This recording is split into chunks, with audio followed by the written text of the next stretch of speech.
கூட இணைஞ்சிருக்கிறாங்க தாந்திரீக பரிகார ஜோதிடர் டாக்டர் எஸ் விஜய் சேது நாராயணன் அவர்கள். வாருங்கள் பேசுவோம். வணக்கம் சார். வணக்கம் மேம், எப்படி இருக்கீங்க? நல்லா இருக்கேன். நல்லா இருக்கீங்களா? இறைவனருள் நல்லா இருக்கும். உலகமெங்கும் வாழும் நமது நேயர்களுக்கும் என் சிறந்தாண்ட வணக்கத்தை உரித்தாக்கி மகிழ்கிறேன். ஓம் சிவசிவ ஓம் குருவே சரணம். வணக்கம் மேம். சார், பொதுவாகவே பார்த்தீங்கன்னா எல்லாருடைய வாழ்க்கையிலையும் நிறைய தடைகள், நிறைய பிரச்சனைகள் இருக்கும். எந்த காரியம் தொட்டாலும் நமக்கு தொடங்கவே மாட்டேங்குது, நான் முன்ன பண்ணால் சனி எனக்கு முன்னாடி போயிடுது அப்படின்ற வார்த்தையெல்லாம் நிறைய பேர் சொல்லி நம்ம கேள்விப்பட்டிருக்கோம். இந்த மாதிரி தடைகளும் பிரச்சனைகளும் தீர்வதற்கு ஏதாவது தாந்திரிக பரிகாரம் இருக்கா சார்? டெஃபினட்டாக. அதுக்கு முன்னாடி நமது அன்பான நேயர்களுக்கு சொல்கிறது என்னென்னா, தடைகள் இருக்குது அப்படிங்கிறதுக்காக நம்ம சனேஸ்வரன் என சொல்லக்கூடிய ஈஸ்வரன் பட்டம் பெற்ற சனி பகவானை யாருமே அவரை திட்டக்கூடாது. இதை நீங்கள் ஃபர்ஸ்ட் ஆஃப் ஆல் நம்ம அன்பர்கள் புரிஞ்சுக்கணும். அவரை போய் சனியன்னு திட்டுறது, சனி முன்னாடி நிற்கிதுன்னு சொல்கிறது, இதெல்லாம் செய்யவே கூடாது. ரெண்டாவது காரணம் என்ன அப்படின்னா, காலபுருஷ தத்துவத்தின் 10க்கும் 11ஆம் அதிபதிக்கும் உள்ளவர் சனீஸ்வர பகவான் தான். ஒருத்தருடைய ஜாதகத்தில் பார்த்தீங்க அப்படின்னா, அதுவும் சனி வெளுத்த ஜாதகங்கள்லாம் பார்த்திங்கன்னா எவ்வளோ பெரிய கஷ்டப்பட்டு வாழ்க்கையில் வந்தாலும் குப்பையில் இருக்கும் மாணிக்கம் போல ஜொலிப்பார்கள். அப்படின்னா அவங்க எதுக்காக இந்த வார்த்தையை சொல்லுது?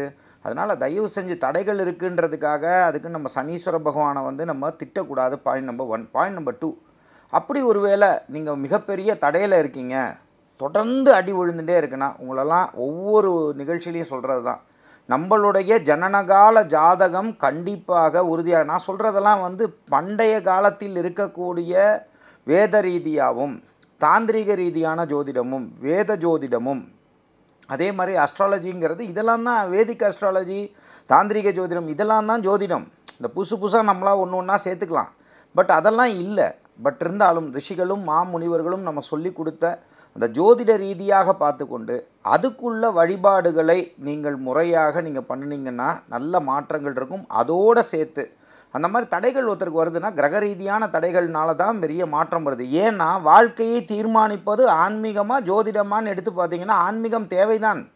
பட் இருந்தாலும் எல்லாரும் உருகி தருகி சாமி கும்பிட்டாலும் ஏன் நிறைய பேருக்கு நடக்க மாட்டேங்குது அப்படின்னு பார்த்தீங்கன்னா, ஒரே பரிகாரம் ஏன் எல்லாருக்கும் செட் ஆக மாட்டேங்குது அப்படின்னா, யாருக்கு என்ன விஷயங்கள் பண்ணணுமோ, யாருக்கு என்ன வழிபாடுகள் பண்ணணுமோ, அந்த கிரகங்கள் ரீதியான விஷயங்களை சரி செய்து அந்த வழிபாடுகளை செய்யணுன்ற அடிப்படையில் ஒருவேளை இந்த மாதிரி தடை இருந்தால் முதல்ல உங்கள் ஜனனகால ஜாதகத்தை உங்களுக்கு பிடிச்ச ஜோதிடமோ இல்லை முறையாக கட்டணம் செலுத்தி பார்க்க முடியும்னா எங்களை தொடர்பு கொள்ளுங்கள். அதுக்கப்புறமா ஒரு தாந்திரிக பரிகாரம் சொல்கிறேன். என்ன பண்ணணும்?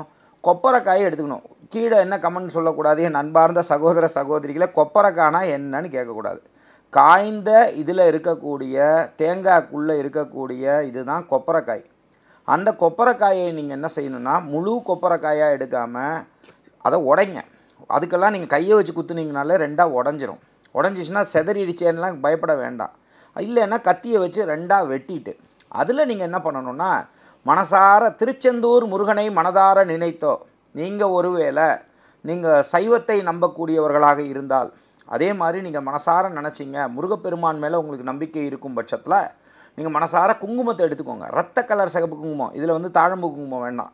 அந்த குங்குமத்தை மனசார நினச்சி ஓம் சௌம் சரவண பவ ஸ்ரீம் ஹ்ரீம் க்ளீம் க்ளௌம் சௌம் நமக அப்படின்னு மந்திரத்தை மனசார சொல்லிவிட்டு இந்த கொப்பரையில், அதாவது பாதியாக வெட்டின கொப்பரையிலையும் இதை எடுத்து கொஞ்சம் போடுங்க.